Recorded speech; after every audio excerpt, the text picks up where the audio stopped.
Okay, gentlemen, we've got minutes of the October 22nd, 2014. Have you had time to review them? If so, motion to accept. I'll make the motion. Second? Second. All in favor? Aye. Aye, unanimous. Okay, now we have a public hearing. We, at the last board meeting, the board came up with a preliminary budget for 2015 for the town and for all the special districts, which include water, fire, lighting, etc. I think a copy of that has been made available. If you haven't looked at one and you want to see one, Gail's got one up here. So it is now 7 o'clock and the public hearing for the budget is now open. If somebody would like to get up and make a comment with regards to the budget, now's the time.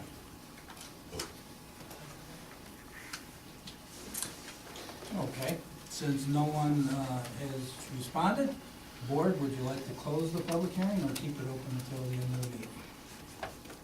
I've just got a question. I know you've met with the library, and I've certainly met with them previously. When is our sales tax check? It should be the next couple of weeks, the third quarter, that would be, it should be in a couple of weeks. Okay. And then when does the fourth quarter come in? It doesn't come in until, February. February next year. And I'm just, I'm wondering if we can hold this budget item here, but entertain the possibility of perhaps sharing again the sales tax with the library. I'd like the board to consider that. Yeah, that would not be part of this budget, it wasn't part of the last budget, but it was done subsequent to us receiving our last sales tax check. So we can consider that after the fourth quarter budget. I don't have a problem with that. Jim? Paul, Rich? Okay. Okay, why don't we'll leave the public hearing for the budget open for the time being and we'll move on. We do have some public presentations here and I do have a list of people that signed in. Someplace? And we will go in order of who signed in first. And we have Mr. Baldwin.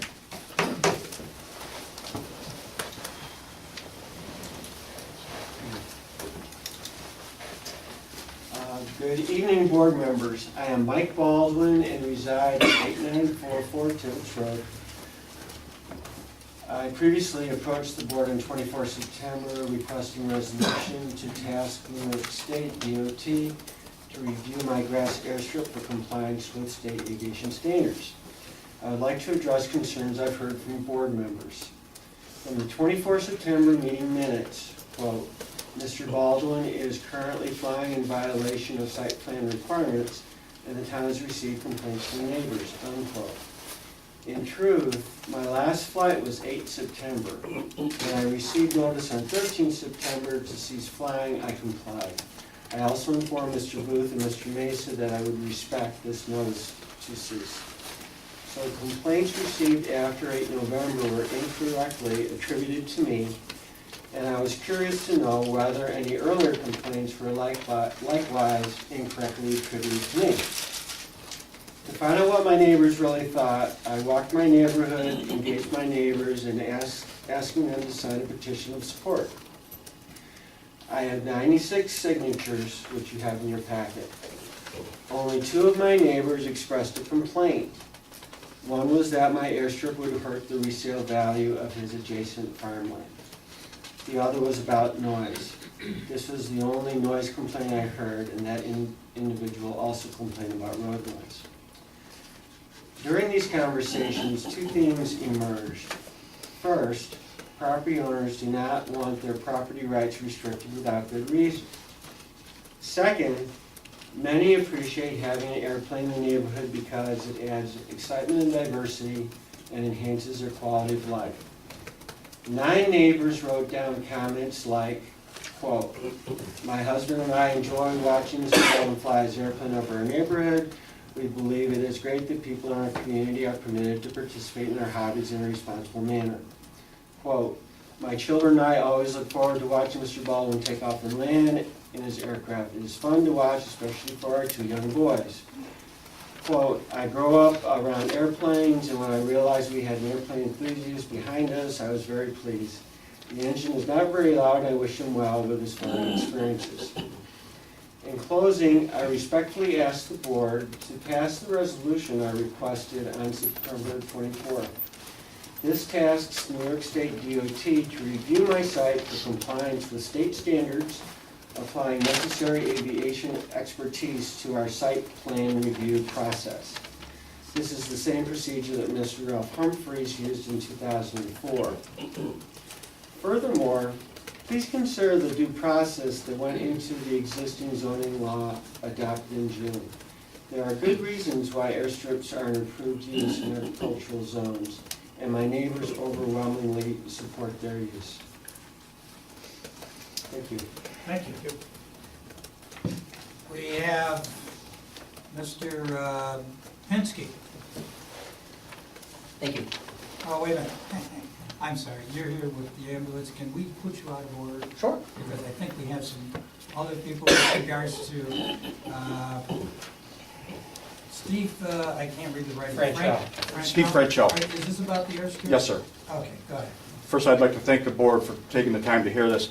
My name is Mr. Franchot. I live at 3570 Snowden Hill Road. And my neighbor across the road lives at, not Mr. Baldwin, but a gentleman across the road just moved in, lives at 3593 Baldwin Road. He has a windsock, Snowden Hill Road, and flies a large plane. I don't know if Mr. Baldwin and him are friends or not, but this gentleman just moved in over the summer. This is a $300,000 house. Okay, my house isn't worth that much, but I'm going to tell you, on 7/16 at 19:45 hours, Mr. Baldwin or whoever was flying that airplane, basically, if you're the house across the road, that plane flew so low I could see the top of the house from my house, which means it's literally 20 feet off the ground. On another occasion, I saw him 3 different occasions that I documented before I got sick of it. On 7/17 at 19:47 hours, I saw him, it looked like he skidded his wheels off of this gentleman's driveway. If that's responsible, I don't know what is not responsible. I don't mind you flying your plane. I even like the Jets. It's my favorite football team. However, I don't want this thing crashing into my house. I got little kids, and I thank the board for taking the time to hear me as a concerned citizen. I don't care if he puts an airstrip in and flies a jet off of it, but I don't want it flying 50 feet off the ground, pointed at my house, flying around and dodging and acting like it's a free willy. I'm sorry, it's unfair, it's unsafe, and I appreciate the opportunity to voice my opinion. And I will vehemently object to this just based on my observations, my eyeball observations. I have a surveillance system. I did point it at the house. Unfortunately, I believe it's Mr. Cerise. I don't know what his name is. I looked up on the internet. I'm not that good at it. I pointed my surveillance system at the house. This guy's toy airplane is as big as this guy's real airplane, and you can't tell the difference between the two. But at times, they're both flying in the sky at the same time, and if that's responsible, I don't know. I'm in the wrong business. So, I'm sorry. Thank you. Hey, can I ask his address again? 3570 Snowden Road. I live at 3570 Snowden Hill Road, and the driveway that this gentleman skidded his wheels off of is 3593. You can't miss it because there's a windsock, because he also has a toy airplane. Well, he's got a toy, this gentleman has a real one. And you're indicating this is someone other than Mr. Baldwin? I'm not. I'm saying that they may be they must be friends, because do you know the gentleman at 3593 Snowden Hill Road? Is his name Saeed, Mr. Cerise? Dr. Saeed? I don't know. Did he just move there this summer? I don't know. Okay, I can't attest to who somebody else is or what they are. If I may, if I could just summarize this, basically you're saying there's 2 people. We have Mr. Baldwin and... No, there's a gentleman with a toy airplane that flies at the same time this guy flies his real airplane. Oh, it is literally a toy airplane? It's as big as a car. Okay, but it's Yeah, not. but it's enormous, Okay. bigger than your table. Oh, okay, all right, okay. And I'm not trying to confuse the issue. What I'm saying is they're both in the sky at the same time, Okay. and I'm trying to get footage of it, and you can't tell because one's so big and the other, they're so close to each other, you can't tell. But it's clearly, and if it's him flying the plane and it just started this summer, that's a real airplane. I'm 100% certain. I have tried to get footage of it, but it's very, very difficult when one flies by and the other one takes his toy off, and they're both playing around in the sky at the same time. The real airplane was low enough for me to see a house over the top, and the real airplane came close enough to the ground, it looked like it skidded its wheels off the 3593 driveway, a house which has a windsock. So you drive right up Snowden Ave and take a peek. That's right there, Mr. Franchel, $300,000 house. You saw that plane land I saw it go. proximity to Mr. Baldwin's property? Not Baldwin's, because he lives in a very, if you look at it from the sky, it looks like about $100,000 paved driveway. It's very secluded and secure, and there's an airstrip. You can see that. I can't see him take off, but I can hear him warm up his engine. That doesn't bother me. It does bother my friend, but what does bother me is he flies this thing in a manner which is, what your exact words were, responsible. That's not responsible. Thank you. Thank you.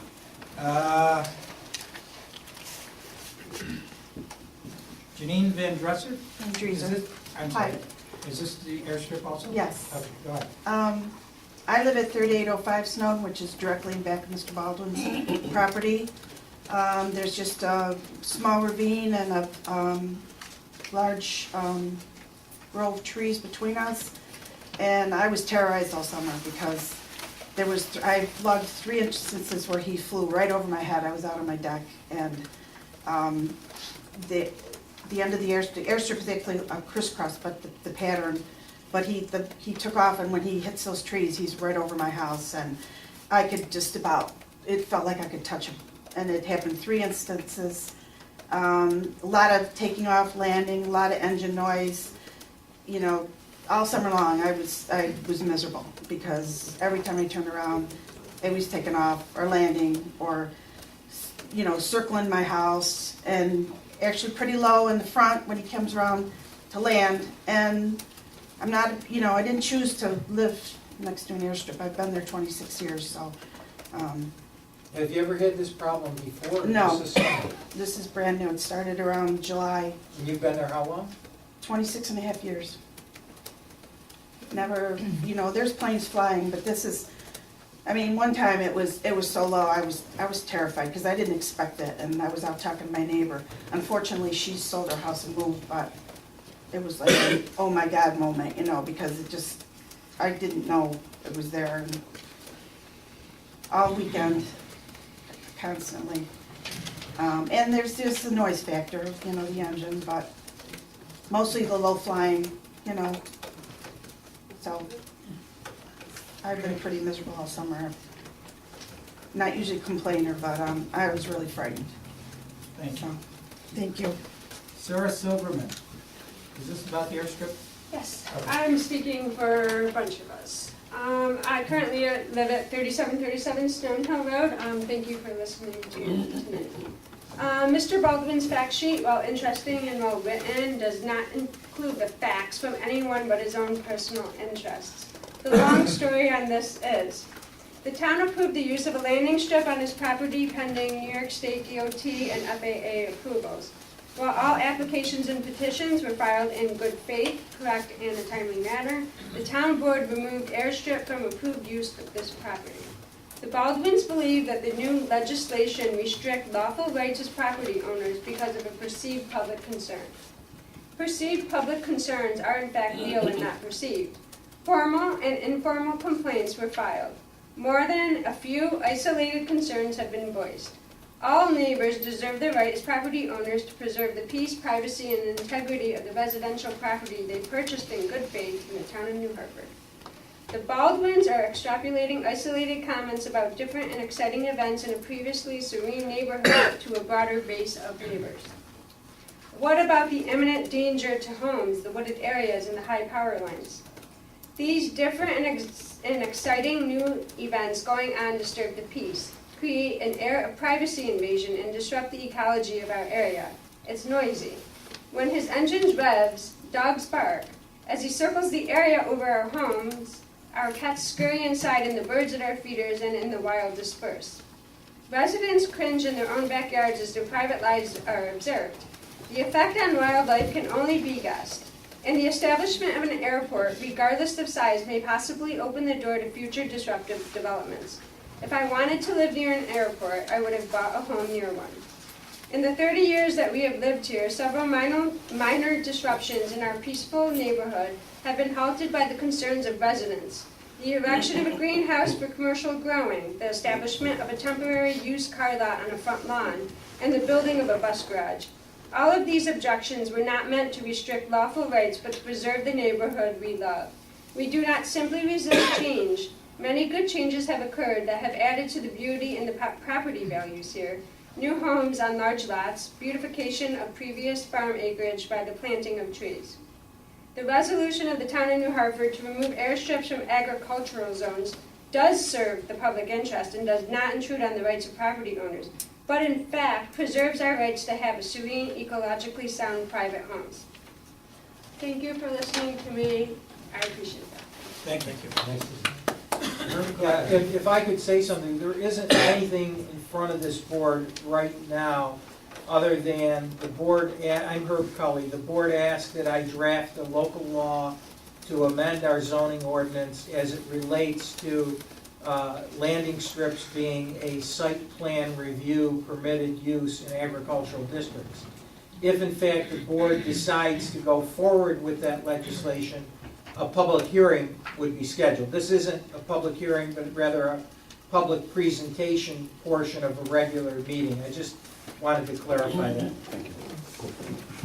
And just to clarify what our attorney said, when he says move forward, it just means move forward with the process. The board will not take a vote as to whether this legislation gets passed until after the public hearing takes place. So it will happen some point down the road. Next, Ralph Humphreys. Yes, the comprehensive plan was passed last July after a lot of time and consideration, and there was a procedure set up, and it would seem that this procedure should continue, let the state make the decision whether this is the same as other places or whether it's closer to houses than other places, and go ahead with the procedure, give them the permission to go to the state, and then it will come before the planning board, and the planning board, with that information, will have a hearing and can decide what to do, and it could very well be that that place is not the right place, but just because that place isn't the right place doesn't mean there's nowhere else in town that is the right place. So that it shouldn't be completely, it should be done circumstance by circumstance, evaluate the information, and the state is professional. They know how they set up other airports around the state. They know how close they are to houses. Every airplane goes from the ground to the air, and it at some point is 3 feet off the ground on the climb out. And so this needs to be gone through and follow the process and let it be turned. The state may very well shut it down, and that's the end of the story. Thank you. Thanks, Ralph. Is that where we are currently? Well, where you are currently is that Mr. Baldwin submitted an application for site plan approval to the planning board. In reviewing the application, one of the secret forms that he provided was a short form rather than a long form, where there are substantial possible environmental impacts. The requirement is that you submit a long form. So we sent it back to him, asking him to complete the long form application. What he has done is, this is the second time he's been here asking your board to pass a resolution sending this on to the state for review. And that's going to be up to whether or not you want to do that now, or whether or not you want to see what happens on the site plan with the planning board. Because certainly when it goes to the planning board on the site plan, and they look at the long form EAF, they may raise concerns and ask for modifications with regard to the location of the airstrip. It doesn't make sense, I don't think, to send it to the state now and then it comes back, and then the planning board says, well, no, we want it moved here, here, or here, then it has to go back again for a re-review.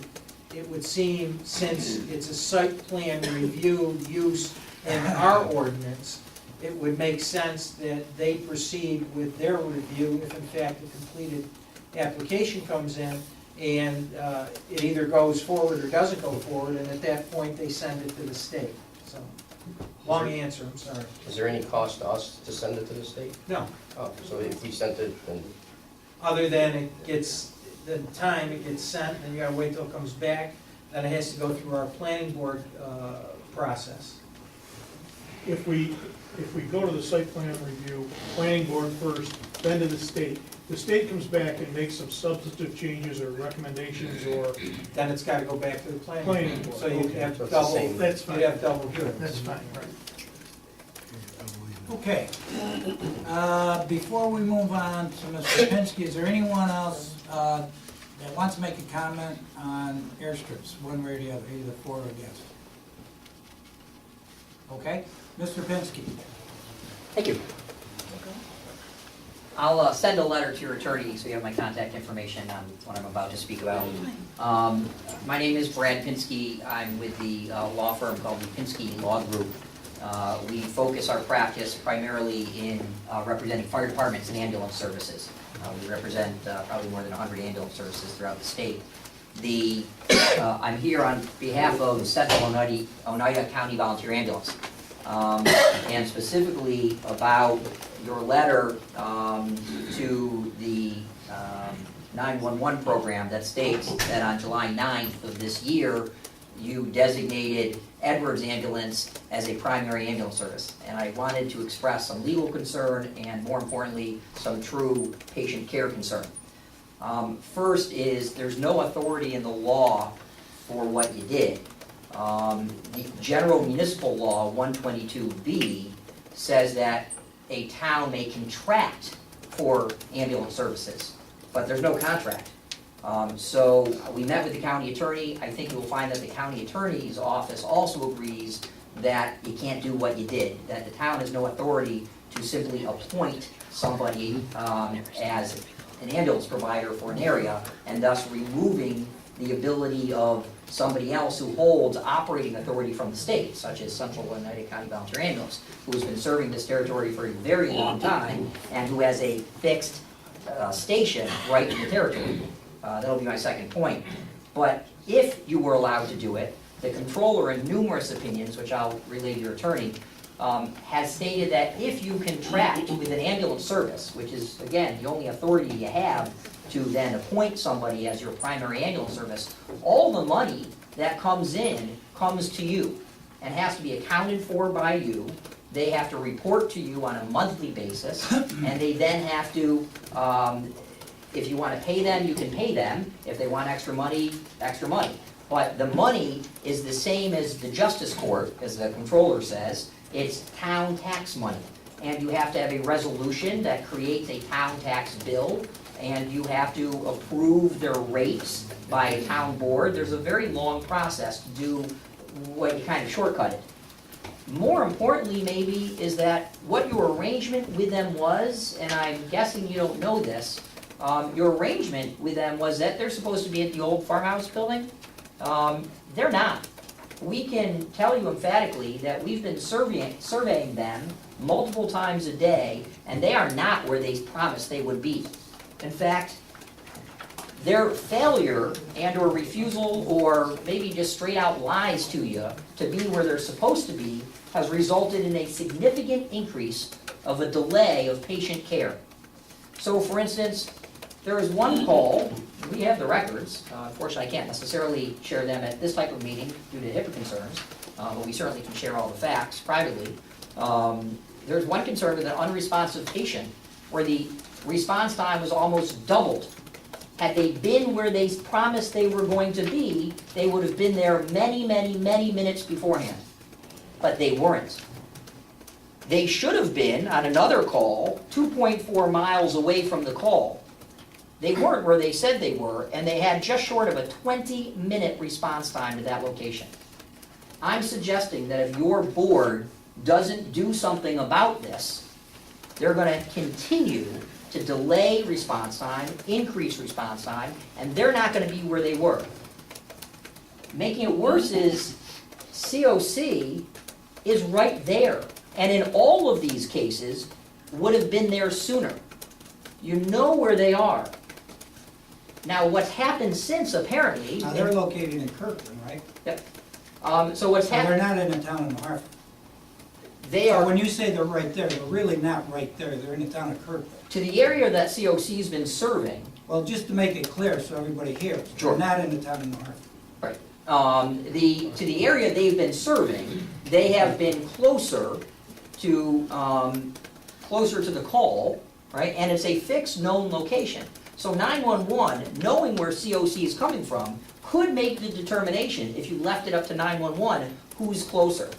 COC, you know where their vehicles are, whether they're in the station or on the road. What's made it worse now, though, is that apparently, and we get all this third hand, because nobody ever told COC you're out, nobody ever told COC you're not responding, we just found out third hand. But what we now have heard is that the town board has released Edwards Ambulance from being at that location. I suspect, if I had to guess, they approached you about it. And That is totally inaccurate, number one. oh, that's good to hear. There's a Number lot of two, the inaccuracies there. resolution, you're going on and on. We've got times, response times. And we This did our own board was surveys. given a lot of information, specifically with graphs relating to response times. The resolution that was passed was a recommendation to use Edwards based upon the condition, and it was a condition to the resolution, that they establish the location on Seneca Turnpike in that plaza. So if they have not established that, then the resolution has no effect anyway. And that's really what But we that's wanted. what the resolution says, that's not what you said. I just want you to know that. The second part of what I No, said, as the I said, was, resolution was conditioned, right, was a specific condition that this board imposed okay. in that resolution, that it's based upon their establishing that 24/7 site in that plaza on Seneca It's good to Turnpike. hear. We can That's share, it. we You can should have share. called me, I've been happy to. No, that's fine, that's fine. Well, again, we wanted to come at the face-to-face with you. We thought it was the polite thing to do, and then, rather than just send a letter. But we can show you, for instance, over a 17-day survey, where we went there multiple times a day to see the ambulance where they weren't there. Can I ask you a question? Sure. Have you checked other plazas that are nearby to see if they were there? Well, we drove around the area, but obviously you can't drive around the entire town to guess where they are. Because in that proximity, because I personally went out several times. I've seen them in Farmhouse Plaza, and I have seen them at Tony's Pizza and Toys R Us Plaza, and they're, they're sitting there. So, I mean, it may not be exactly Seneca Turnpike, Farmhouse, but they are right in that general area. If they were there, it's a fair question, So, I right? mean, If- I'm just if they stating my weren't- observation. No, right, and if they were there, then why do a call on, I'll just use a general street, Barbara Ave, why was there a 19-minute response time from what should have been 2.4 miles away?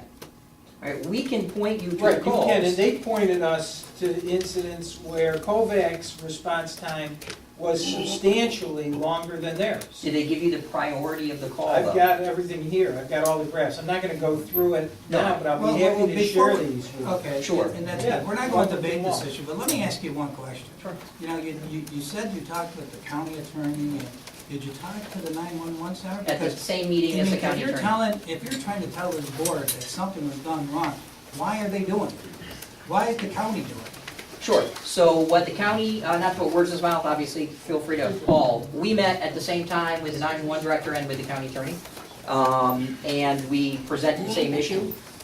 Their comment was, the county attorney nods his head that they don't have to follow, but they're not bound to follow a recommendation or Right, an and that's appointment. all we made, we passed the resolution, there's no contractual arrangement with Kovac, there's no contractual arrangement with Edwards. We just passed a simple resolution, that's all we did. And what we're here requesting, what we requested of 911, I'll give you his response.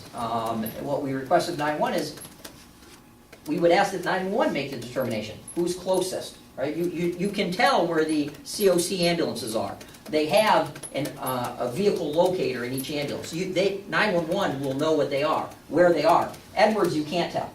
Edwards doesn't use AVL. So you would know, or 911 would know. So we're asking, just simply put it back to 911. 911 will draw a line where it chooses. Their comment was, while we don't have to follow you, very nice comment, while we don't have to follow you, we're at least taking it under advisement, and we're going to follow you because since they're asked to make it up, the best decision they're using is, well, you must think it a good idea.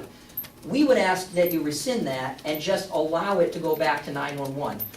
I also think, one, because I think you're being lied to in many instances, the facts prove that out, and I'm not telling you how to run the show, but at this point, knowing that they're not always there and that factually they have substantially increased response times, why take that upon yourself? Why not just let 911 determine who's closest? Well, Mr. Pinsky, in response to what you're saying here, it's all one-sided. I know you're getting paid by Kovac, and that's fine. Everybody's got to make a living.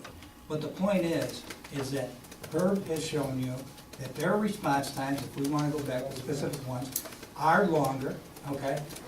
Bless you. Okay. Second of all, when you say you've driven around there, I have driven around there, Councilman Mesa has driven around there. I've had officials of the town make a 4-day survey up there, okay? And this was after talking with Kevin Revere, who's the head of 911, because he related this back to me. So we did this survey. So we had a number of people out there observing this, none of which came back to me and said they weren't there. Okay, as a matter of fact, every time I drove by, that ambulance was parked right at the farmhouse, okay? Now, sometimes when you say they're not there, well, they may be on a call, okay? A call where? In that area. No, we would know that. We would have known. Listen, I'm not going to get into a debate, okay? I know that you people do this, Kovac does this with other municipalities that do the same thing. We made a recommendation, a suggestion to 911, okay? Our dealings are with them at this point, okay? Look, I'm not faulting you for what you were attempting to accomplish. I'm suggesting you haven't accomplished it, not necessarily because of your fault, but maybe because of the situation, and we're requesting, since we don't believe that your letter designating them, because I do take exception only to what you said. Your letter says, at the town board at its regular meeting, approved Edwards Ambulance Service as its primary responder in the Seneca Turnpike area. You didn't say it's just a recommendation. Does that go on to say establishing a 24/7 presence? Because that's what, that No. was specifically in the resolution. No, this says, this would include locations from within New Hartford to the Kirkland Town line. We therefore ask that you take whatever steps necessary to establish this primary status on your end with the 911 center. That's, so, What you don't have is what accompanied that, which was a certified copy of The the resolution, which doesn't. that went up to Kevin Revere, okay? yeah, they're right. There's no reference that there's any enclosure. He's got a copy of the certified resolution, okay? So, again, our request, I don't mean to take more time than I should. We're simply requesting that you rescind it.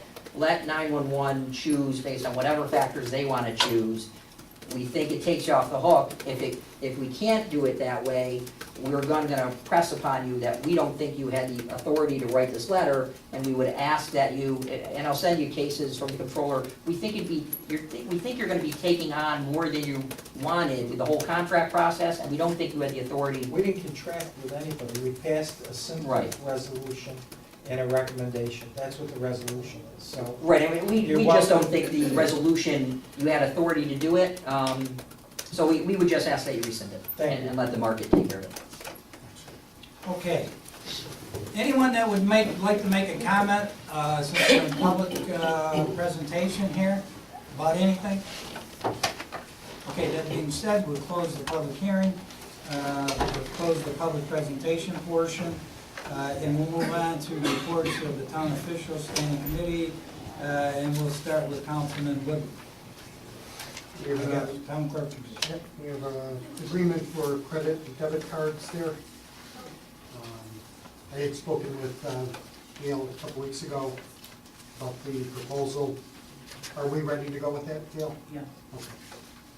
And this would encompass receiving credit card payments for tax payments, birth and death records, dog licenses, alarm permits, bingo game permits, and marriage license.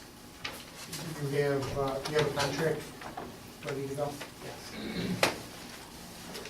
We need to authorize it. And I'll make a motion that we authorize Pat to sign that contract, so, and that would put you in compliance going for next year with the state requires. Second? Discussion? All in favor? Aye. Aye. Unanimous. Second item is to refund the bid security to Steve Conley for the 4x4 pickup truck. I'll make the motion to do that. Second? Second. Second by Paul, all in favor? Aye. Unanimous. Moving in. Excuse me, I'm sorry. there's another one too. That was, and then there was, Rebecca, Yeah, what was the vehicle? The cargo van? an Econoline, I think it was an, Yeah, it's also Steve Conley. Didn't we pass that last board meeting, yeah. when we accepted the bids? Yeah, but probably not to put the, No, we did. So we Yes, passed, you did, yeah. So we're all set. No, we need the successful bidder. Oh. We did. Oh, the successful The bidder, successful okay. bidder. I'll make the motion that we return it to the successful bidder. Second. All in favor? Aye. Okay, moving on. Senior Citizens Committee, Dave Runs. I have nothing from senior citizens, We got, that she has given me anyways. you wanna go over, It's in the, health fair, food shop clinic? Okay. And I guess there's some budget changes, Danny, you know about that? Budget change? All right, you got the budget changes, Dan? yeah. As far as what? Well, it's right here. Senior citizens. I didn't see anything, no. Says Oh, they're in there. increasing Okay. 6772.4 to 975. And then 8 to 2705. Yes, in the packet. Budget change, please increase A67772.4, $975, and A2705.1, $975. General receipt, 102442, also increase A6772.4 and A2705.1, $75. That's a motion, second? Second. All in favor? Aye. Aye. And I guess They're doing a health fair, and they got the food shop clinic, and what they need to do is rent the tables. It was in the flyer that they sent out. And we they have an just, amount on that? she's just looking, I didn't see it. And I apologize, I don't have that information. It was tied up. Any clue where it is? I'm assuming that this isn't in her budget, that's why she's asking for a resolution. Yeah, it isn't. Not, So she's looking for the rental money for the actual event, for the tables to rent them. I'm sorry, Paul, she's looking for what? She's looking for the rental fees for the tables, for Must be the the event. adjustments, right? Oh, those are the adjustments? That's like kind of how I read it. Danny, help me out here, do you know what I these? didn't Nah, it receive can't be any 97. information. In fact, I You know think what those these budget account adjustments, numbers I think those budget It adjustments. appears that's the Take care of budget it? adjustment, Yeah, I For think the- that Okay. takes care of it. but I don't have any details on it. That's what it looks like. Okay, based upon the budget adjustments, do I have a motion to allow, I'll make that motion. motion by Dave, second? I'll second. All in favor? Aye. Aye, unanimous, okay. Moving on, Public Works and Sewer Committee, Councilman Nestor. Actually, we're gonna table the first item of the additional purchase of the yard dumpsters until the next meeting.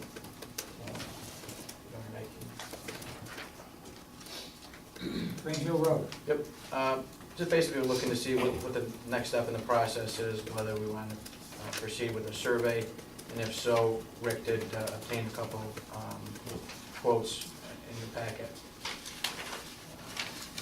The lowest quote that came in was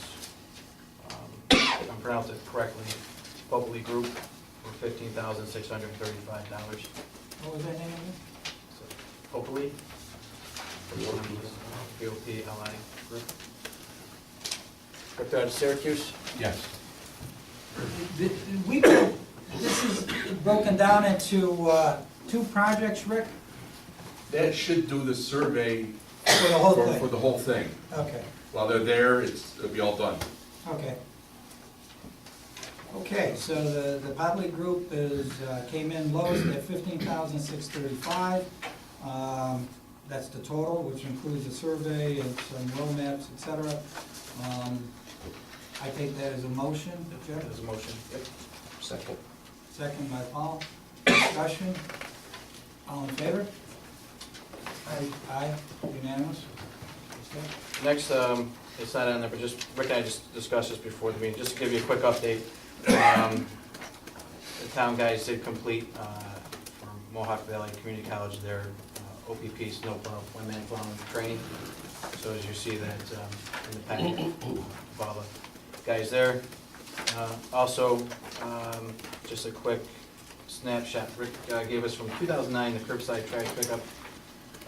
He had a total of $37,225.62 was the expense. 2010 total cost was $14,647.68. Through the new trash program, 2014, looks like it's total cost of $4,777.32. Just wanted guys to get you up to speed on all that. Thank you. Anything else? Before we move on to my stuff and Herb and Matt's stuff, anything else? Go ahead, Dave. Yeah, as we continue to review the town clerk, or the clerk's position, there was some discussion that there is a chief clerk, when in fact, there is no chief clerk. They're both the same clerk positions, as I understand it. Two clerk positions, there is no chief clerk. And I'm wondering if we could ask Barb to poll the candidates and see if they, we advertised that, I believe, at $30,000. And I'm suggesting that both clerks are doing the same job. One would have more time than, obviously, the new clerk. And I would ask that we adjust that salary to reflect that. The senior clerk might be receiving more than the junior clerk. However, again, I want to stay within that $30,000 envelope. So the new clerk would be getting something less than $30,000, which is what we advertised it for. I would like to have Barb, if she would, poll the candidates and see if they're still interested at a reduced figure. That's a good point, Dave. Can I give her a range? Yes. Because I think the other one is about 25. Yeah. So I would suggest that clerk be raised and the new clerk go down, and perhaps split the difference. What do we have budgeted in there for? Well, that's what I'm looking for right now, which,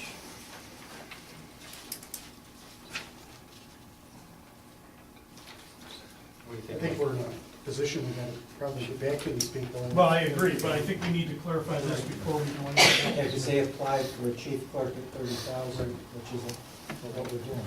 Well, they Dave, apply for find clerk. that for me, will you? Under court clerk. Oh, here it is. Okay, I got it. One also. We got court clerk, Because it was the chief clerk.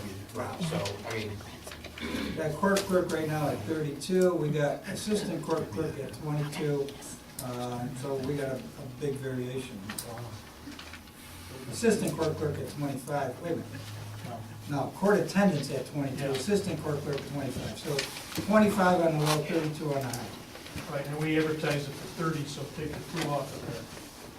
So it's 30, so you got a $5,000 difference, so you'd be at about 27.5 for each one. Is that what? Well, I'm suggesting that we raise based on longevity, raise the current clerk. To the 27.5, keep that one at 25, the new one? No. The current clerk would be paid more than the new clerk coming in. So the new clerk would be at 25, the current one would be at 27.5. or the current clerk that's making 25 now would go to 27.5, the new one would come in at 25. We still save some money there. The current clerk is making 27 now? No. 25,686. So what I did was, That's what's budgeted. if we took the difference between 30,000, which we were talking about, and the 25, whatever, that's approximately $5,000, split the difference is 2,500. If you add the 2,500 to the 25,600 or whatever, that's what the current clerk would make, and the new one would come in at the 25,600 or whatever. I don't have a problem with that. I don't know. I don't mind if you wanna call it the senior clerk or whatever, come in at, raise her up from 24, whatever it is, to 27.5, and then the new person come in at 27. Have a little bit of a difference there. It's closer to the 30. It is closer to the 30. Yeah. I know the current clerk did, interview for, senior one or chief clerk or so. So I believe that's a progression. Slide her into that senior role, if you will, not that really they're same level, but have a little slight differential in pay, not too much. No, but- your differential is too much, because they're both clerks. It's a longevity situation. I'm just saying, I think Paul's correct. Okay, just tell me the figures, guys, and I'll relate it to Bart. Give me some figures here. I said 27.5 for, The current one? and then the new position coming in would be 27. There's it's like, Okay. that's what I said, that's what I But said. that's a pretty big difference, because to be honest with you, the current one's been here for a year, she'd get a 3% anyway, so, and that would be more than $500. So she would actually sit there and say, well, my 3% really didn't mean anything. I mean, I know you're jumping her up, but.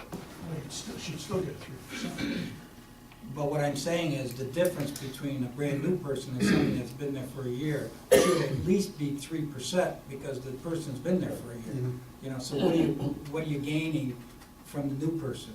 You're not gaining a 3% increase, you're gaining, But it's maybe 10 months, I mean, and they still both have, She hasn't been there a year, it's 10 months. it's only saying because you said for longevity, let's. Right, well, I mean, that's the only difference. Because I gotta be honest with you, if there's no longevity, let's make it the same. That's the only difference in the two positions. Huh? I agree with that. We get the same, we get easy. I mean, either she's got longevity, give her the 3% extra, or say they're the same and bring them in at the same amount, that's all I'm saying. I'm fine with the same. The other concern, you should look at how it was advertised, because my understanding is it was advertised as a chief clerk because the other clerk applied for that position. So what do we So, do?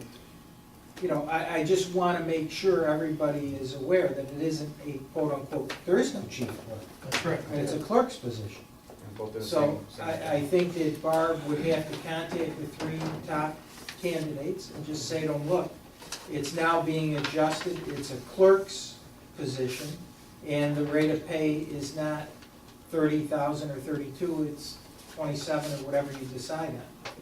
Just so there's no confusion, and the current clerk should know that there is no quote-unquote chief clerk position, but that her salary is being adjusted accordingly for longevity. Just so there's no confusion. Right. And we got to make Because sure it's- why would that clerk have applied for the other clerk's job if they were the same position? They're not the same. Right. So the 3 top candidates that were interviewed, plus the current one, will be notified of what the board is talking about here. Okay, that being said, one more time, are the salaries equal, or we want to have that Salaries are equal. $500 difference? Salaries are equal. It doesn't say chief clerk. No, I wanted to see what our notice said. It says court clerk. But I was wondering what our notice that we published seeking applications said. I think it was. I thought it said chief clerk, but I'm not certain of that. Which is probably why our current clerk Applied applied. for it, yeah, she already is the court clerk, so. Okay, one more thing. Keep the salaries the same or have a $500 difference. I say keep them the same. Keep the job titles, everything the same. Jimmy? Yeah, because if they're doing the same job, there's no, keep the same, because they both have experience. regardless. I'll go with that. Rich? That's the consensus. Okay, well, then we'll go at 27 or 27? 27.5. For both of them, okay. Okey-doke, done. Anything else before we move on? Just to extend the courtesy to Mr. Baldwin, I guess he came here tonight for something. Yeah, we're gonna get into that. Okay. Because we've got that legislation that her came up with, so Oh, we'll okay. discuss it at that point. Okay? And then the only other thing, we talked about in the budget last time. Yeah, we're gonna get into that. Okay. Okay, that being said, we've got the town budget, which is the preliminary budget, and I'd like to ask the board if they would close the public hearing at this point so that the board could basically assume their responsibility to do this. I make the motion. Second, Second. all in favor? Aye. Aye. Public hearing is closed. Now, with regards to the preliminary annual budget, we just made, Danny, you heard what we're doing with the court clerks. So those adjustments will be made, amounts to maybe 2,000 or 3,000, I think. With regards to that, Paul had mentioned at the last board meeting, Dave, you weren't here, about taking some money out, at that point, out of engineering to put into getting some software to allow us to do more things online for the engineering, for the town clerk, et cetera, for our residents to have access to more capabilities. At the time, he mentioned 25,000, which would leave the engineering at 25,000, which I thought was too low. He mentioned to me today, you know, what about taking 10,000 out, putting that into software, leaving 40,000 in for engineering? I don't have a problem with that, basically because, as I stated at the last board meeting, Herb and I did sit down with the engineers and with codes, et cetera, and we were going to be more aggressive about looking at all these projects and making sure that the developers are paying for these projects where they are basically required to do so. And I think there's been some times where we could have run them back and for some reason they slipped through. However, we're going to be more observant on this and make sure they are. So based on that, I think the 40,000 will work. The board, what you... I just have a question. Go ahead. If we budget 40, I know we paid 65, we're gonna make up the difference between the developers paying the additional? Well, what was put in the budget this year already was only 50 for 2015. Danny, when we went through the budget, we went through historically, we're not at the 65. I don't think we're even, at this point, even close to 60, and we're getting into, whatever you want to call it. I thought that was the original agreement. Well, the original agreement was only not to exceed 65,000, okay? And that's the thing. This is basically just an understanding, I guess, of what services they will provide, and not to exceed 65,000. They bill us, so in other words, they don't bill us 65 divided by 12. They bill us for whatever hours they put in on a monthly basis. But when it gets to 65, it stops, and then they've got to come back. So over the years, they haven't hit that 65. Okay. All right? So Good that's, clarification, yeah. okay, thanks, Richard. Are they still here on a weekly basis? Not every week, but they do. But for those weeks when Rick doesn't need them or Joe doesn't need them, they call up and say, you know, we don't need them. And it's those times we don't get billed for. So that's what's helping to cut these things down anyway. So, anyway, that was one proposal that was mentioned to change in the budget. I don't have a problem with it. Anybody else? Dave, I know you weren't here last time. Any other changes you'd like to see or make? No, I know that we're, paving is short. Yes. I think you know that, Rick knows that, and every year we look at that again after the budget's passed, and as we get into paving season, I think we've really got to, that's an important line item. Also, Rick had some equipment needs, some stuff that he really needed to replace, and I know that's not reflected in the budget, but doesn't change the fact that we need it. And We do have, Danny, did you bring that? Capital budget. We do have a capital budget that was proposed, Everybody had it at the last meeting. yes, but Dave may not have gotten it. yeah, This is large equipment. right. It's definitely stuff that we would go out to, For 2015 in total between, you know, Rick and Mike's request, it's like 560,000 equipment and whatnot. I think we've made some real serious progress with updating equipment down there. And it's, I don't want to slip from that. Rick's done a great job, and I don't want to lose that. I don't either, but these items are big pieces of equipment. Thanks, Danny. Do you have another copy of this? I don't have it upstairs, I don't have it with me. Okay, we'll get this back to you. Yeah, I'll let you look at this, Dave, but basically, it's a roof for the salt barn, which is $35,000. 2 fuel pumps that need to be replaced to the tune of $13,000. Some trucks for $25,000. Security upgrades, $7,000. Outdoor lighting, et cetera, et cetera. A refrigeration replacement in the rec center that Mike's talking about, that's $135,000. Sidewalks, $100,000. You know, take a look at these, if you would, just give them back to Danny. I've seen it. I'm all set. These are the current ones, but there's some also going back. Right. But it's I've prob- seen it. Oh, you have seen it, okay. Well, it's basically stuff that I would recommend that we probably go out to bond for, because we're talking long-term Right, things here, and we can take a look at that to go through it. okay. Anything else? No.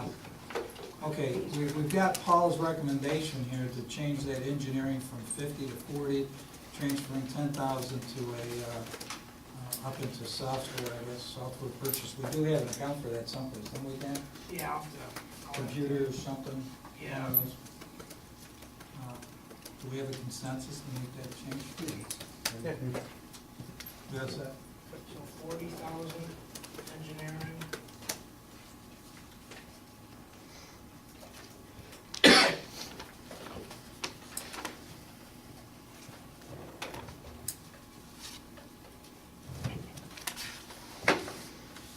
And then we got the changes for the court clerks and that's it.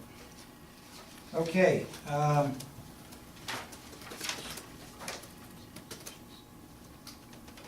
Was there anything else that you and I talked about I don't recently? think so. Okay. That being said, with those 2 changes being made, we have a motion to accept the budget for final budget. Make the motion. Motion by Paul, second by Dave. All in favor? Aye. Aye, unanimous, and just for the record, this does keep our tax rate the same as what it was. There's no increase in the general fund or the police fund. So we're still doing that. Okay, Danny, you'll have that done, and then we're gonna get the certification from, yeah, we're gonna get it down to the county in record time here. I'm gonna walk it down. Okay, we've got some things here. I'll get our town attorney started here. At the last board meeting, there was 3 proposals that were brought up.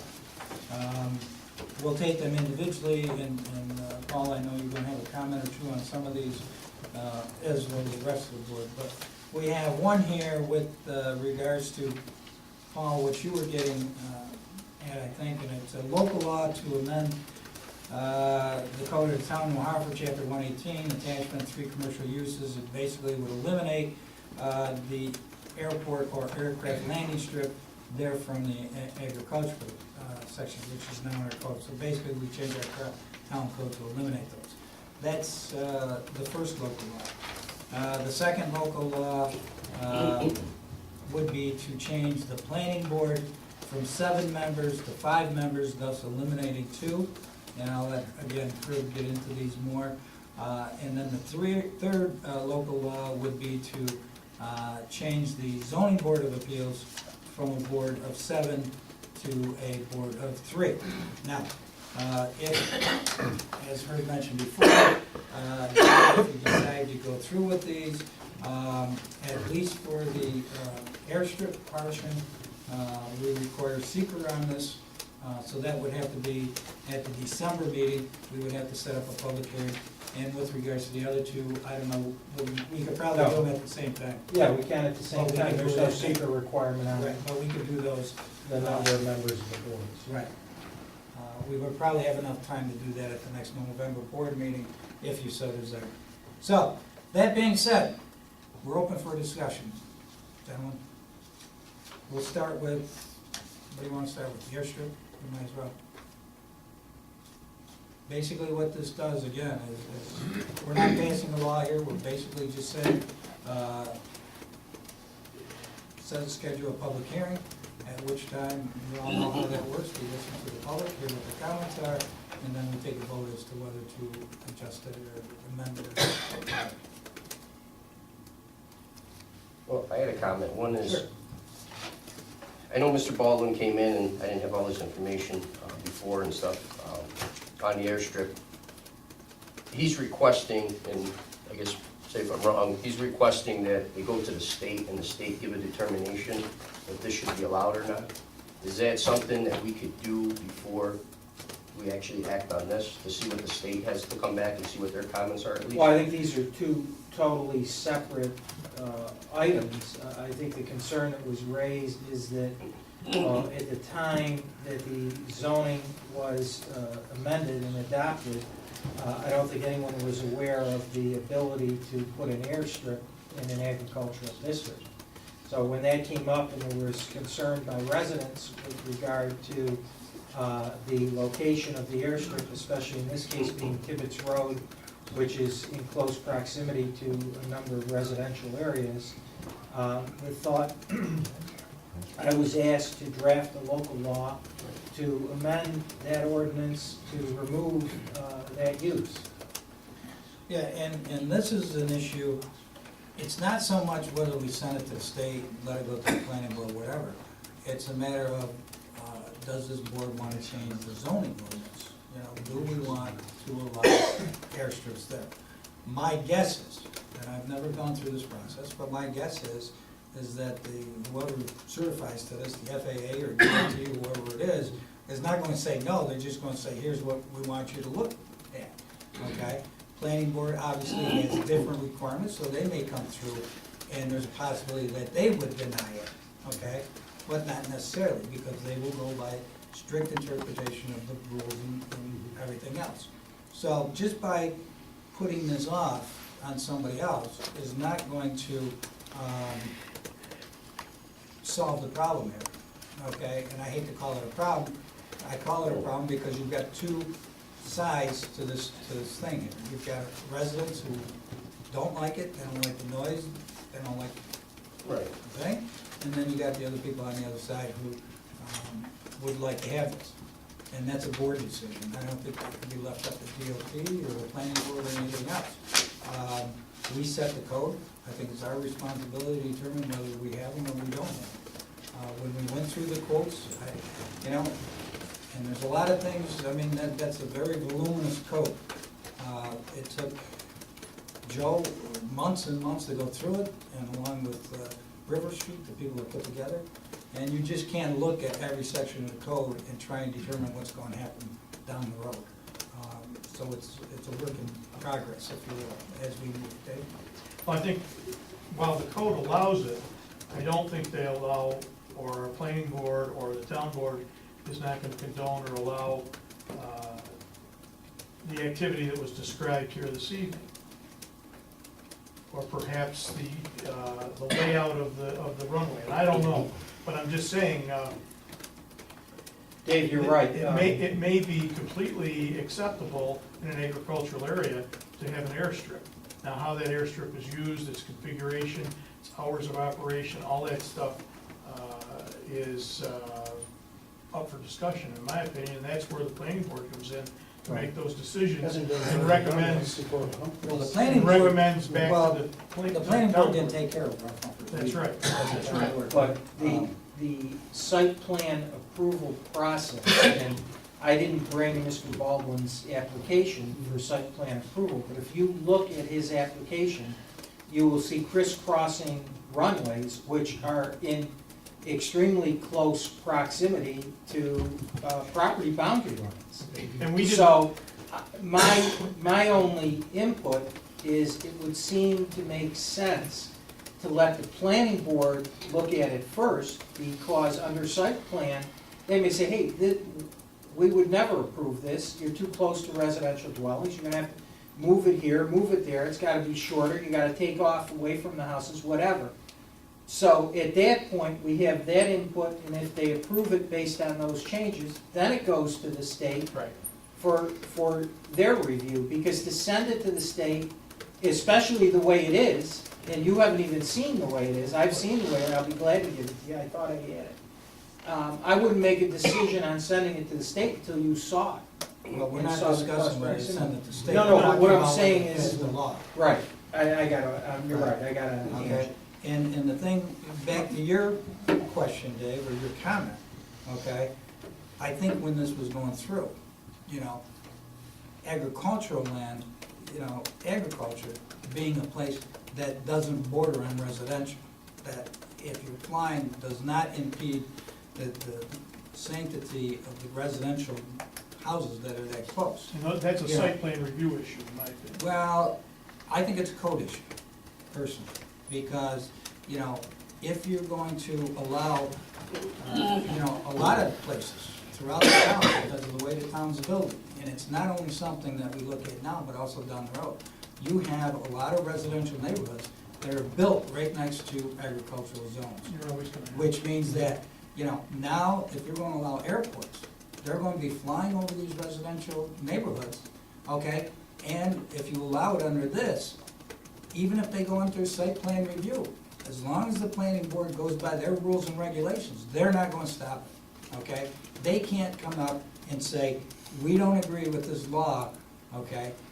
We're going to not allow it, okay? And that's what everybody at this board's gotta understand. The planning board does not have the availability to say, no, we just don't want it because you're causing noise to the neighbors, okay? They're gonna look at it to see if it meets the boundary requirements, if it meets the other requirements from seeker and stuff. But other than that, if it meets it, the planning board's gonna pass it. They have to pass it. Yeah, and you use the term, and I don't, not a flying enthusiast, but you use the term airport. I think there's a difference between an airport, an airstrip, a landing, But, what is it? well, size, frequency, size of the aircraft, number of flights. I mean, I don't know the answer, but. Well, we regulated the number of flights because we had a specific individual agreement with that Yeah. individual. Right. It's not covered in our code, and it's not covered under site plan review. And that's why I'm saying, you're not going to regulate it. You know, we're not the FAA. We can't go in there, we could probably say the size of it, okay, but we can't go in there and say you're only allowed so many flights. That was an agreement we came up with one individual. Does not pertain to anybody else, okay? So what I'm saying is, if you allow this, if you continue to allow this, okay, you stand to open up the door for other airstrips, airports, whatever you wanna call it, to come in that are very close to residential neighborhoods. And how do you determine, how do you regulate the number of flights that go in there? How do you regulate the fact that not only Mr. Baldwin, but maybe his friends, maybe somebody else goes in there to use it, okay? Well, those are all That's- good questions. Right, and right now you can't regulate it. Okay? So I think the approach is how do we regulate it as opposed to just disallowing it completely. I don't know how you do that, because like I said, we're not the FAA, we don't have the capability to go up there and monitor this, and we went through this when we ended up making the agreement with that one resident, because we said, you know, what are we gonna do? We can't have our codes officers go up there and watch them every day, et cetera. So that's why we worked up an individual agreement for that one. And that basically, as you recall, Jim, I don't know if you were on the board at the time, that was more or less a grandfather clause, because there was, we came up with that because there was some discussion as to the fine line between what the law was at the time that the airport was in there and what it was at this point. So in lieu of going to court and taking our chances and spending money on that, we were able to come to a mutual agreement between that individual and the town board, okay? That does not apply to anybody else.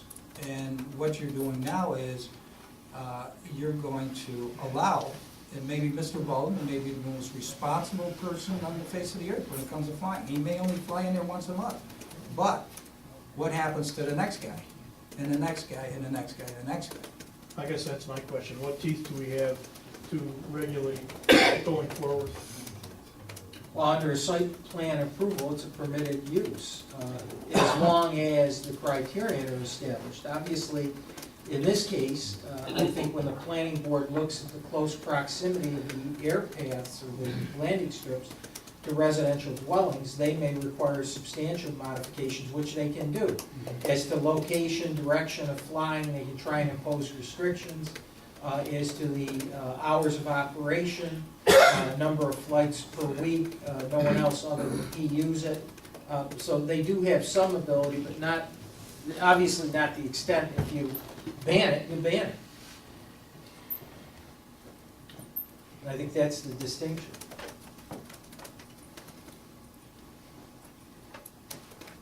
If we did move ahead with the law, where does it leave Mr. Baldwin? Mr. Baldwin applies for site plan. My recommendation is that he goes to the planning board, let them sort through it before anybody refers to any place else, to see what their thoughts are. I'm disappointed that that didn't happen before this came to the table. I think His it application, should have gone to the planning board. he came in with a resolution. He got a form resolution that he submitted asking that we ask the state to render a determination. After the fact. He was in operation. Absolutely, he's been in operation.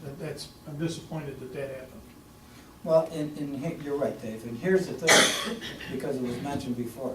Once this goes to the planning board, it goes site plan review, if they approve it, this law is no good anymore, because you can't pass a law in vacuum, okay? Well, that's what I'm saying. So, I mean, once it goes, Is he already in the process? well, no, because Herb said no. Okay. But what I'm saying is, if you're waiting to see what the planning board's gonna do, it's gonna be too late if they approve it. Because once they approve it, he's got approval, and you can't pass a law to take something away, he's gonna be grandfathered in. Is what I'm saying. My only problem with this, I mean, I went out to the site, I looked at it and everything. I mean, before, it was thought that no one wanted this and it was the worst thing. Now, we got 96 signatures saying that they're okay with it and gave comments that they like it. And then 3 people came tonight and one said there's a toy airplane that bothers them. So it's just hard for me to make a decision on 3% of the people don't want it, because I just went through this myself. I built a beautiful fence at my house. 90% of my neighborhood loved it and said, what a great job. One person says, why'd you cut down the trees, and it's an eyesore to have a fence. So I don't know if banning it at this point makes sense. I mean, with all these signatures saying they like it and they live right around them. I mean, I've only heard, like I said, 2 people saying that they don't like it. Well, this isn't a public, you have to understand, number one, this is not a public hearing that was noticed for residents to know that this was coming on. I don't know, had the other people had an opportunity to go around and get signatures or talk to some of these other people, whether they would have signed on behalf of them as well. Right, that It's a even makes little me more deceiving unprepared then. because this is not a public hearing. Right. Well, and that's the whole reason why they have it. Like I said, this does not mean you're going to pass it. The vote does not take place until after the public hearing. If you want to see a response, put the article in the paper, put it to a public hearing, put the article in the paper, let the people know. And if you got only 2 people coming down that are against it, and you got 94 that are for it, well, then I think at least your decision is going to be made a little bit easier. Right. I should have put up to a public hearing to get a consensus of all the residents in the area. Is that a motion? Shows I kind of think this all through.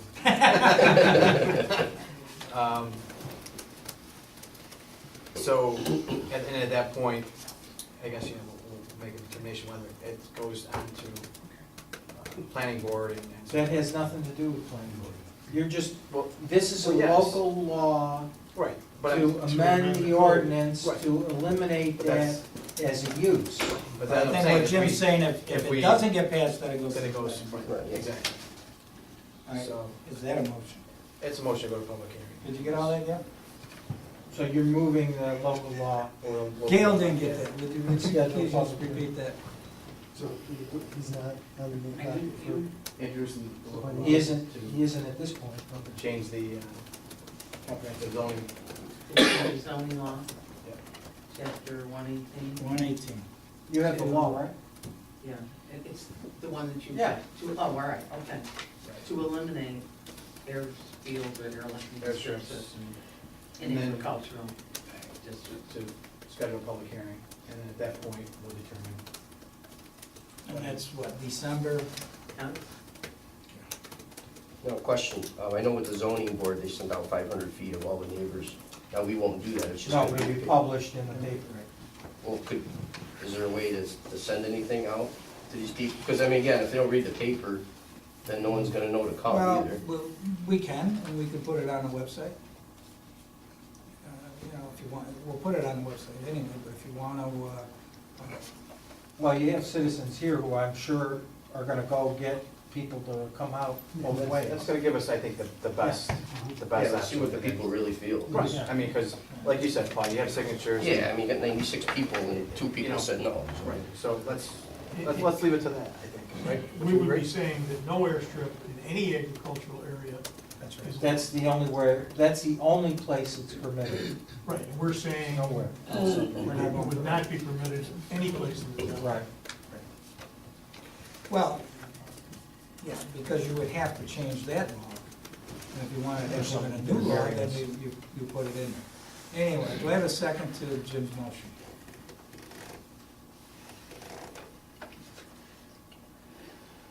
Cowards. Okay, the motion dies, let's move on.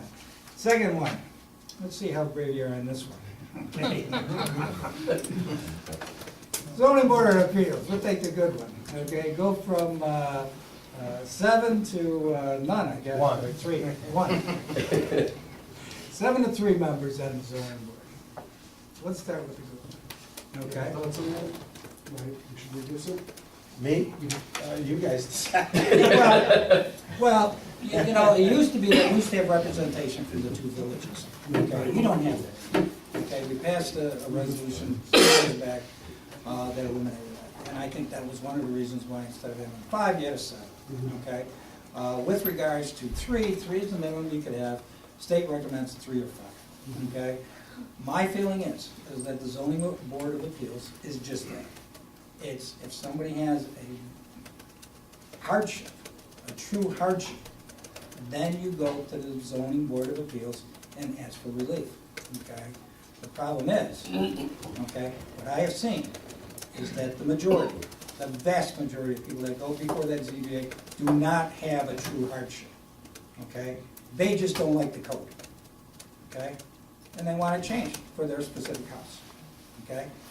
In my opinion, they don't meet the requirements that they should meet, which are the zoning board of appeals requirements, okay? And I think 7 people, and I think 5 people become cumbersome. My feeling is you get 3 good people on there that know the law, that know the code, they could easily make a decision as to whether somebody is suffering a true hardship and needs to have relief. You don't need 5, you don't need 7, 3 people should be able to make that determination. Planning board's a little bit different.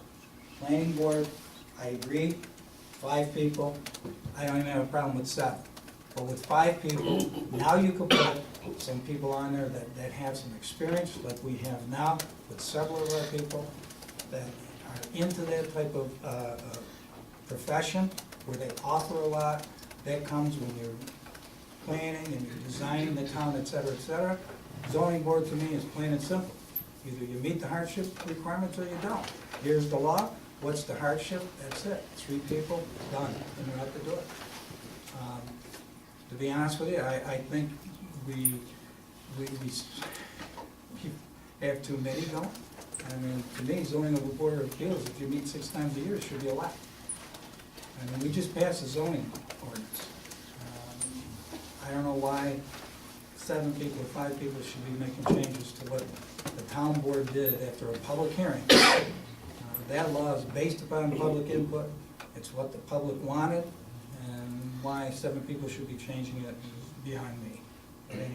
If we go to a three-panel board there, how's it going to determine who stays or who goes, or is that all over? No, it's right in the resolution. The first 4 members whose terms expire are the ones that are gone. Okay. And then as each of the others' terms expires, there's a filling of that, a reappointment of filling of the vacancy. Which is the way it has to happen. Well, no, I shouldn't say that. The way that it normally would happen is that the 7-member board would continue, and as each person's term expires, they're not reappointed, and that's how you drop down from 7 to 3 or 7 to 5. However, that's, the easier method would be, according to the Association of Towns, to cut it down based upon whose terms expire first, and then just run with the existing terms.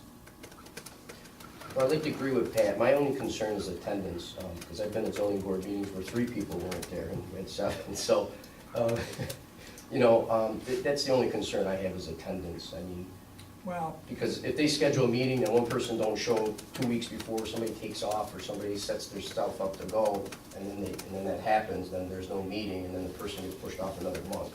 I have 2 feelings on it. One is, if you got 3 people, then I think they're more likely to show up for that meeting, okay?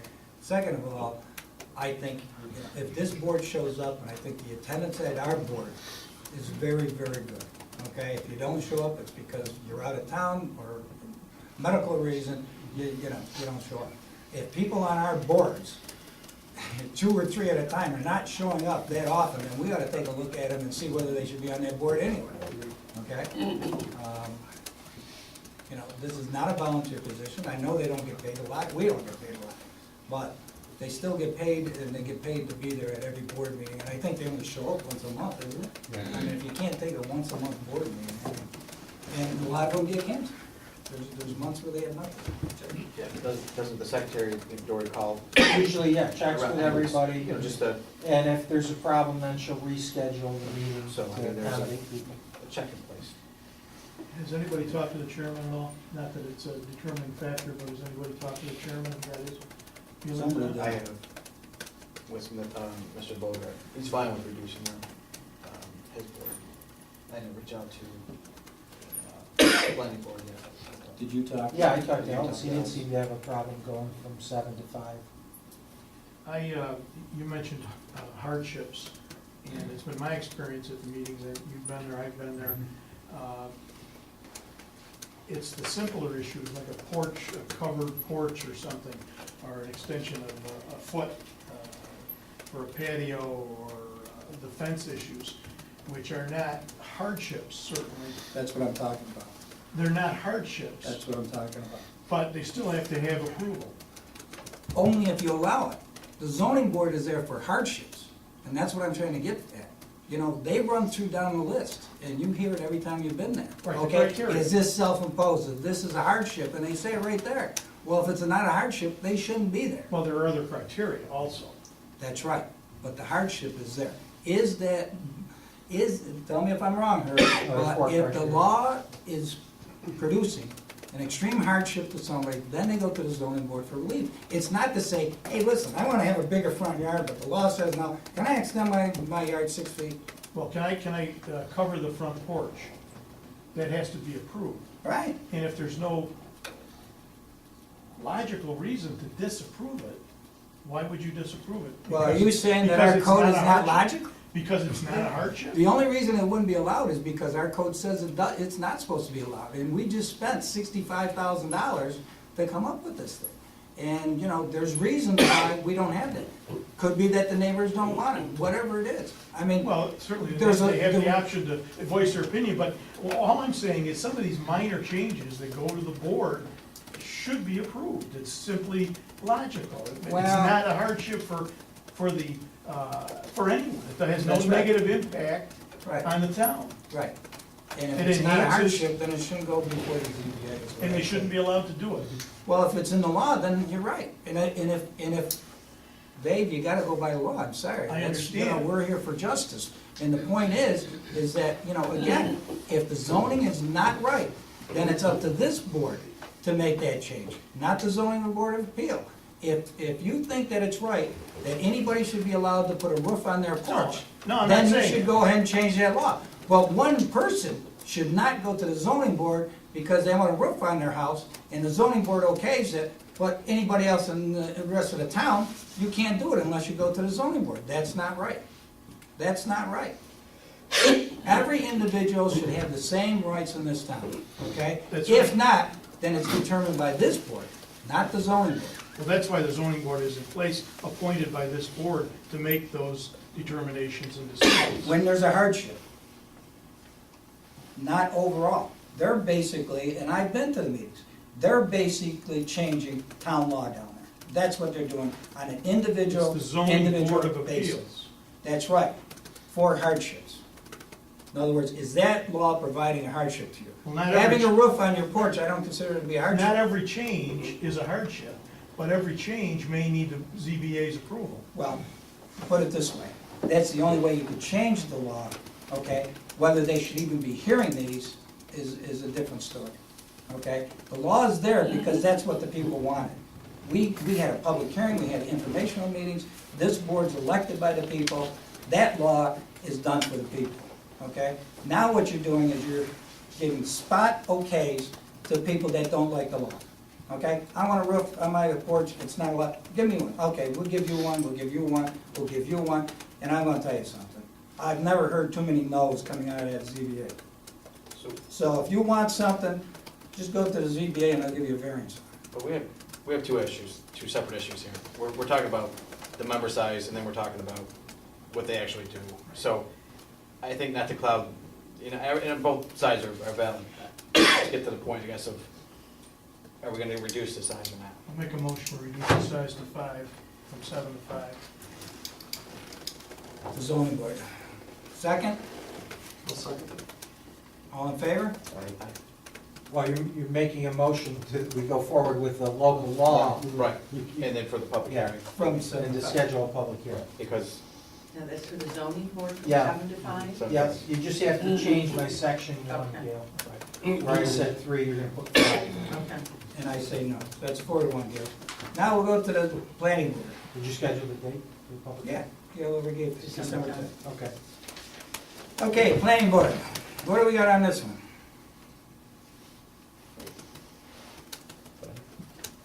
got that from 7 to 5 as well. I'll make a motion. Second, all in favor? Aye. All right, we'll have this on the same date, December 10th. Moving right along. Anything else that we got?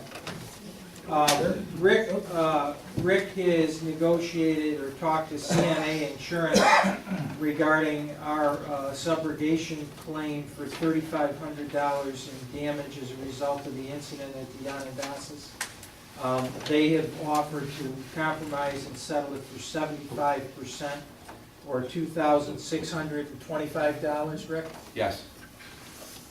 What was that again? Let me see. This is the storm, when the sewer backed The sewer up. backed up from the grease, Oh, okay. from the Onondagas and caused damage to the bank down below. And they're offering to reimburse us $2,600 Yes. of for the $3,500? Yes. For the cleaning, I had to get that pipe cleaned by National Water Main.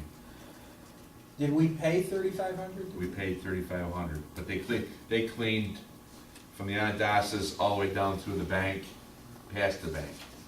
Oh, that was the MBT one? The MBT Yes. flood? Yes. So their share, I would say, is 3/4 of the total price that we paid. The Onondagas share? Yes. So we'll accept the 26.25 and they pay the difference? Yes. No, they No, didn't. no, they No. No, they're paying 26.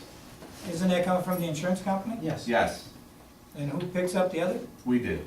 Who? Don't like that. Wasn't our fault they clogged up the drains, is it? No.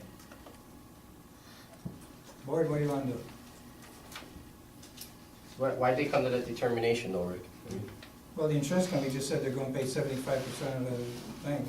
They wanted to pay half, and I told them, no way, and half, and they came back with 75. If they're liable and it's their fault, 100%, then they should pay 100%. Well, except that he's saying, what, is that what caused the damage? For the whole area? Yeah. Yep. So there you go. That's my. Can we, since this is through the insurance company, can we accept this and then go back to the Onondagas and get the difference? No, they want a release. Oh, there's a. See the release, it's the next page, page after. They're asking you to release the Onondagas, Oh. so you wouldn't be able to. Board, what are we gonna do? What was the actual difference? 3,526. So you got Who about paid for the bank damage? $900. They did. The Ondasis did?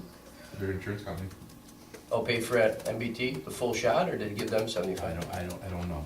This is just cleaning of the line. This is just cleaning of that line. Getting it open. Well, I'd like to see if MBT got paid 100%.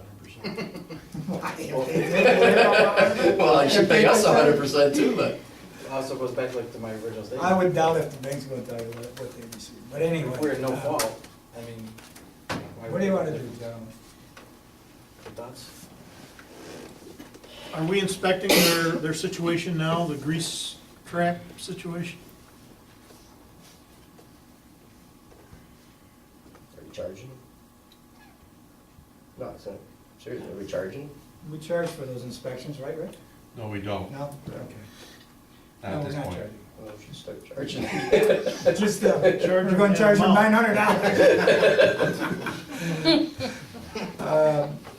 Okay, Kevin, what do you wanna do here? You know, how about if we authorize Herb to see what he could do on this thing? And then, let's make a motion to go by Herb's judgment on this. Okay, motion by Dave, second. All in favor? Aye. You want me to assume that they went for 100%? Yeah, where are you going? I'd be happy to. Okay. You're the city clerk. You're in charge. What else you got, Councilman? That's, I have executive session on the Seaman and McEnany codes violations and the cell check litigation. And we also have The union. We have a executive session on union negotiations, and also we're about that cert. Yes, and to discuss pending tax cert matter. Okay. Motion to go into executive session. Second. All in favor? Aye. Aye. What? You gotta do the audit of the bills first. Oh, yes, I'm sorry. We can do it afterwards. We'll come back in. Now we'll do it afterwards. We're into executive session. We'll do it after. But thanks for reminding me. Okay, we'll have 3 minutes and let everybody clear out. Yes, sir. Thank you. Better put them right over the mic.